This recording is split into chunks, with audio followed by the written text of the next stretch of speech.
सब पलट गया, सब फेंका गया।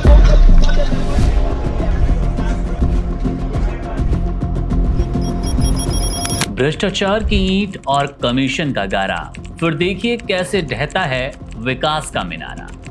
बिहार में इन दिनों एक नई कहावत बेहद मशहूर हो रही है। यहाँ विकास उद्घाटन की कैंची का इंतजार नहीं करता, बल्कि उससे पहले ही मिट्टी में मिलता नजर आता है। सुशासन बाबू के बिहार में वैसे तो पुलों के पानी में समा जाने की अक्सर कहानियां घर घर बताई जाती हैं, सुनाई जाती है, लेकिन इस बार तो भ्रष्टाचार ने आसमान में ही सुराख कर दिया। बिहार की राजनीति में नेता कुर्सी से पलटी मारते हैं, लेकिन रोहतास में तो करोड़ों की लागत से बना पूरा का पूरा रोपवे ही जनता की उम्मीदों पर पलटी मार गया। गनीमत बस यही रही कि मौत के इस झूले में उस वक्त कोई बैठा नहीं था, वरना बिहार के नाम एक और काला अध्याय जुड़ता नजर आता। सब पलट गया, सब फेंका गया।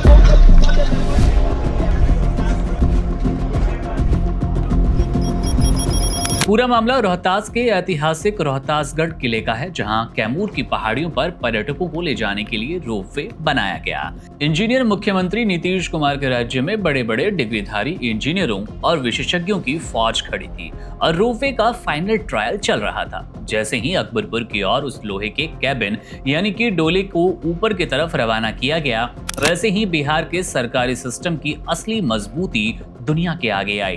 कैबिन अभी कुछ ही दूर चला कि अचानक रोपवे का एक मुख्य पिलर उखड़ गया और फिर देखते ही देखते डोमिनोज के पत्तों की तरह एक के बाद एक कई पिलर जमीन पर बिछ गए। वो नजारा ऐसा था मानो कोई खिलौना टूटकर बिखर रहा हो, गिर रहा हो। तेज धमाके के साथ जब वो भारी भरकम लोहे का ढांचा नीचे गिरा तो वहां मौजूद अधिकारियों के हाथ पांव फूल गए और आसपास के लोग दहशत से भर गए। शुक्र है कि उस डोले में कोई जान नहीं गई, वरना उस दिन रोहतास की पहाड़ियों पर चीख पुकार के सिवा कुछ सुनाई ना देता। सब पलट गया, सब फेंका गया। सब टूट गया, सब टूट गया। हैरानी की बात तो ये रही कि इस रोपवे का सपना आज का नहीं, मुख्यमंत्री नीतीश कुमार ने साल 2019 में बड़े ही गर्व के साथ इसका शिलान्यास किया। जनता की गाढ़ी कमाई के करीब 14 करोड़ रुपए इसमें झोंक दिए गए और पूरे 6 साल तक कछुए की रफ्तार से इसका निर्माण भी चला। नए साल पर नीतीश बाबू जनता को हवाई सफर का तोहफा देने वाले थे, लेकिन उन्हें क्या पता था कि उनके राज में इंजीनियर विकास की ऐसी पतंग उड़ाएंगे कि जिसकी डोर ट्रायल में ही कट जाएगी। स्थानीय लोग सालों से इंतजार कर रहे थे कि अब उन्हें 70 किलोमीटर का जानलेवा रास्ता तय नहीं करना पड़ेगा, लेकिन भ्रष्टाचार की दीमक ने सुशासन के दावों को अंदर इतना खोखला कर दिया कि वो अपना ही बोझ सह ना पाया। जब बिना लोगों के वजन के पिलर उखड़ गए तो सोचिए अगर इसमें सैलानी बैठे होते तो क्या होता। क्या बिहार में विकास अब सिर्फ किस्मत के भरोसे चलेगा? एक तरफ मुख्यमंत्री खुद इंजीनियरिंग की बारीकियों को समझने का दावा करते हैं, तो दूसरी तरफ उनके राज में एक के बाद एक पुल, एक सड़कें, रोपवे सब धराशायी हो रहे हैं। यह हादसा महज एक तकनीकी गड़बड़ी नहीं, बल्कि उस सिस्टम पर करारा तमाचा है जहां ठेकेदारों की तिजोरी भरने के लिए घटिया सामग्री से समझौता किया जाता है। फिलहाल रोहतासगढ़ का किला अपनी जगह अडिग खड़ा है, लेकिन बिहार के सुशासन का डोला मलबे में तब्दील हो गया।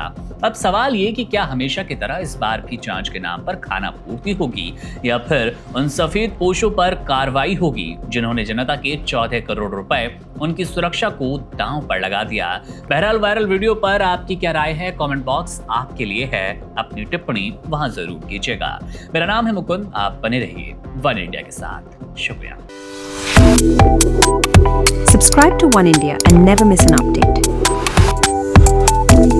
Download the One India app now.